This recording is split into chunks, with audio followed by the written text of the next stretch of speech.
মহানগৰীৰ সুন্দৰপুৰত চাঞ্চল্যকৰ ঘটনা চেইন চুৰি কৰিবলৈ আহি মহিলাক চুৰিকাঘাত দুই দুৰ্বৃত্তৰ প্ৰাতঃ ভ্ৰমণলৈ আহিছিল কাঞ্চন সিনহা নামৰ মহিলাগৰাকী চেইন চুৰি কৰাত ব্যৰ্থ হোৱাত চুৰিকাঘাত কৰে মহিলাগৰাকীক ঘটনাৰ পিছত মটৰ চাইকেল লৈ পলায়ন দুই চিলনী চুৰৰ আহত মহিলাগৰাকীক দিছপুৰ পলিক্লিনিক হাস্পতালত ভৰ্তি কৰোৱা হৈছে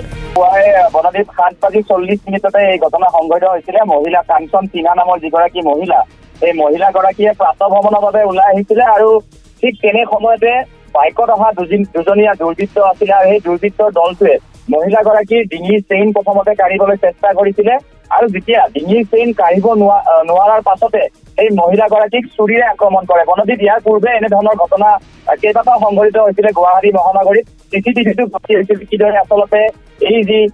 ডকাইতৰ গেং আছিলে এই ডকাইতৰ গেঙে ডকাইতি কাণ্ড সংঘটিত কৰে আৰু ঠিক তেনেদৰে আজি পুৱা এই ঘটনা সংঘটিত হৈছে ঠিক 7:40 লগে লগে কাঞ্চন সিনহা নামৰ মহিলাগৰাকী যেতিয়া প্ৰাতঃ ভ্ৰমণৰ পৰা ঘৰলৈ ৰাওনা হৈছিলে ঠিক সেই সময়তে সুন্দৰপুৰত এই মহিলাগৰাকীক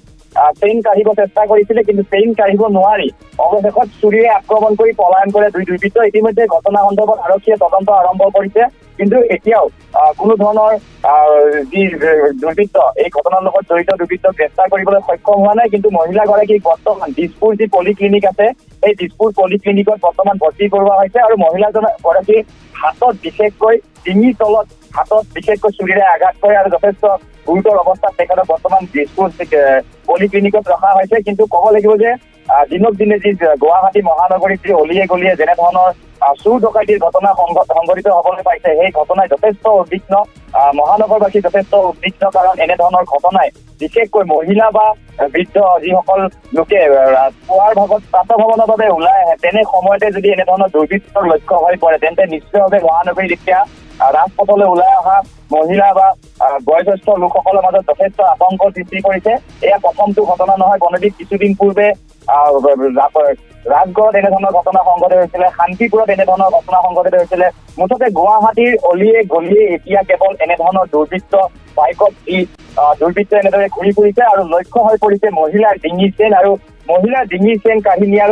চেষ্টা চলাই অৱশেষত এনেদৰে দুৰ্বৃত্তৰ আক্ৰমণৰ বলি হ'বলগীয়া হ'ল কাঞ্চন সিনহা নামৰ মহিলাগৰাকী বৰ্তমান দিছপুৰ পলিক্লিনিকত চিকিৎসাধীন অৱস্থাত আছে মহিলাগৰাকী আৰক্ষীয়ে তদন্ত আৰম্ভ কৰিছে যদিও এই মুহূৰ্তলৈ কোনো ধৰণৰ সংসূত্ৰ আৰক্ষীয়ে লাভ কৰা নাই কাৰণ বিশেষকৈ এই যি দুৰ্বৃত্তসকল আছে এই দুৰ্বৃত্তসকলে নম্বৰ প্লেটবিহীন বাইক ব্যৱহাৰ কৰে লগতে চুৰি বাইকো তেওঁলোকে ব্যৱহাৰ কৰে অৰ্থাৎ আৰক্ষীৰ ফালৰ পৰা যদি চাবলৈ যায় তেন্তে নম্বৰ নথকা বাহন এখন বিচাৰি উলিওৱাত যথেষ্ট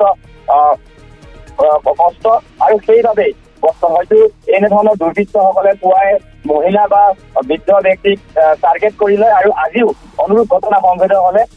সুন্দৰপুৰৰ এই স্থানতে সুন্দৰপুৰত আচলতে এনেধৰণৰ ঘটনা সংঘটিত হ'ল আৰু এই মুহূৰ্তত আৰক্ষীয়ে তদন্ত অব্যাহত ৰাখিছে আৰু মহিলাগৰাকী বৰ্তমান দিছপুৰ পলিক্লিনিকত চিকিৎসাধীন অৱস্থাত আছে বনদীপ